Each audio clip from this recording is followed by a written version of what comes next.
მოგესალმებათ K-Adventures-ი, ამჯერად ევროპული ქვეყნიდან, თუმცა ეს ჯერ კიდევ სადაო საკითხი არის და სულ მალე გეტყვით რატომ. მოგესალმებათ ქვეყნიდან, სადაც მოსახლეობის უდიდესი ნაწილის რელიგია, მიუხედავად იმისა, რომ არის ქრისტიანობა, ისინი ყვარობენ და პატივს სცემენ ერთ ცოცხალ ღმერთს. არ ვიცი, რამდენად გამომივა ახლა მე მისი იმიტირება, თუმცა ვეცდები, რომ მიგახვედროთ. დიახ, საუბარი არის კრისტიანო რონალდოზე, რომელმაც მსოფლიოს პორტუგალია შეაყვარა და გააცნო და ბევრი რამ გაგვაგებინა პორტუგალიის შესახებ, ამ არაჩვეულებრივმა ფეხბურთელმა, მაგრამ მე მაინც მოვიძიე და გეტყვით 5 ფაქტს, 5 საინტერესო და უცნობ ფაქტს პორტუგალიის შესახებ, რომელიც გაგაოცებთ. ფაქტი ნომერი 1. მიუხედავად იმისა, რომ პორტუგალიის ტერიტორიის ძირითადი ნაწილი განთავსებული არის იბერიის ნახევარკუნძულზე და იბერიის ნახევარკუნძულს პორტუგალია ესპანეთთან ერთად იყოფს და სწორედ ამიტომ მიეკუთვნება ის ევროპის კონტინენტს. არ უნდა დაგვავიწყდეს აზორის კუნძულები, კონკრეტულად კი აზორის ჩრდილოეთით მდებარე ორი კუნძული, კორვოს და ფლორესის კუნძულები, რომლებიც უკვე ჩრდილოეთ ამერიკის კონტინენტის ტექტონიკურ ფილაზეა განთავსებული.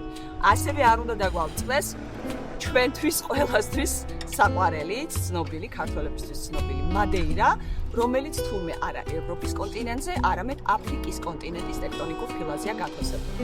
შესაბამისად, პორტუგალია როგორც ქვეყანა მიეკუთვნება იმ გამონაკლის ქვეყანათა რიცხვს, რომელიც არა ერთ, არამედ 3 კონტინენტზეა ერთდროულად განთავსებული.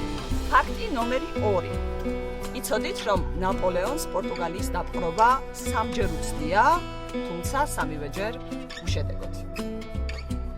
ფაქტი ნომერი 3.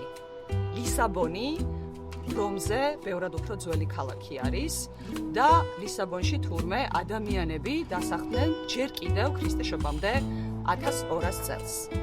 ფაქტი ნომერი 4. ტემპურა, რომელიც იაპონური კერძია, ჩვენთვის საყვარელი, თურმე სრულიადაც არ ყოფილა იაპონური კერძი. სწორედ პორტუგალიელ მისიონერებს მე-16 საუკუნეში ჩაუტანიათ ის ნაგასაკიში გახდა და ასე იქცა ცნობილი იაპონურ კერძად ტემპურა ჩვენთვის, თუმცა სინამდვილეში ის არის პორტუგალიური კერძი. ფაქტი ნომერი 5 და ჩვენთვის ყველაზე სასაცილო და საყვარელი ფაქტი, გახლავთ და არც გამიკვირდა სიმართლე რო გითხრათ, რომ მოვიძიე. ამერიკელების 50%-ზე მეც პორტუგალია მიაჩნია ესპანეთის პროვინციად. ანუ არიციან, რომ პორტუგალია ცალკე სახელმწიფოა. გონიათ, რომ პორტუგალია ესპანეთის პროვინციაა. არც გამკვირვებია ამერიკელებისგან ეს. მოკეთ, ძალიან ბევრი საინტერესო და უცნობი ფაქტი არსებობს კიდევ პორტუგალიის შესახებ, რის მოძიებასაც როგორც ყოველთვის ჩემი ვიდეოებიდან დაკურებულები იქნებით, რომ თქვენ მოგანდობთ და K-Adventures-ი გისურვებთ საინტერესო ბევრი ევროპული თუ არა ევროპული სახელმწიფოს მოვლასა და შეცნობას, ასე რომ გაკოცეთ ბევრი.